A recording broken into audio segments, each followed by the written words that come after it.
lobsters there, Fraser. Are they pretty good? Oh God, they're nice hard shell, well controlled, anything. Kyle will be happy to hear that.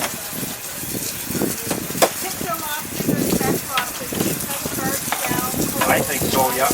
Although it's near the end of June they start to get soft. Yeah. But then he wouldn't sell them to me anyway. So they only fish May and June here, do you know? Yeah, May and June.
Easy terms in the province of Nova Scotia in North America.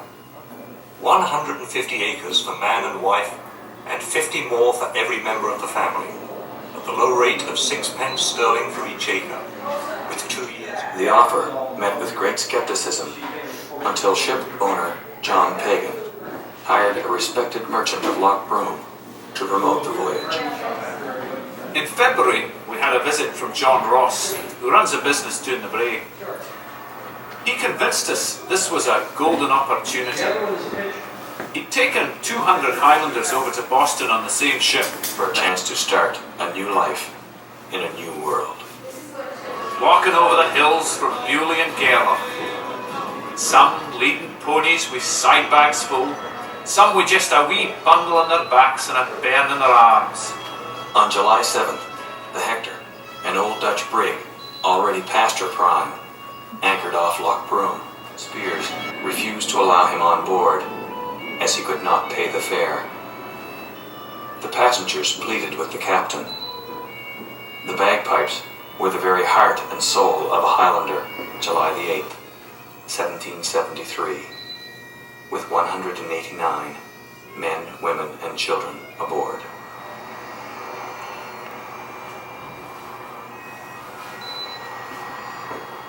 After the first 2 weeks, things started to go from bad to worse.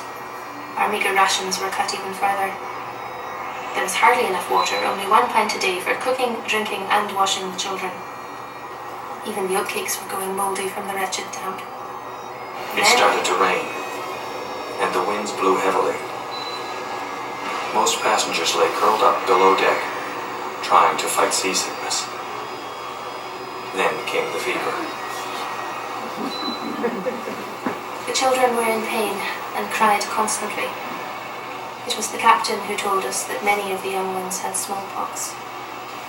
I still cannot find the proper words to describe the dreadful suffering. Winds and waves battered the vessel and sent the Hector 2 weeks back into the Atlantic.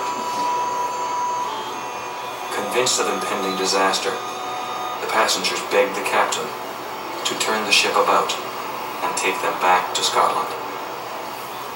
Spears refused, and finally, on September 15th, the Hector sailed into the Northumberland Strait and anchored in Pictou Harbour.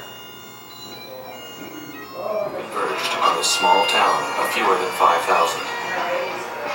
They are in a festive mood, their spirits dampened only by the rain.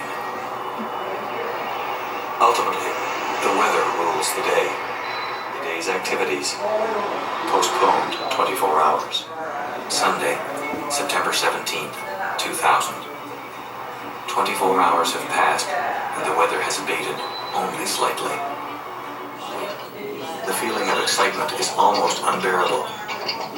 Finally, shortly after 2 p.m., the Hector shifts, hesitates for her last moment, and then...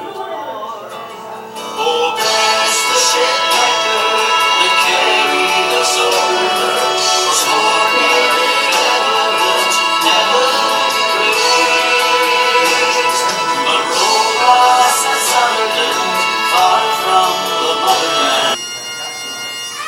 There is much work still to be done.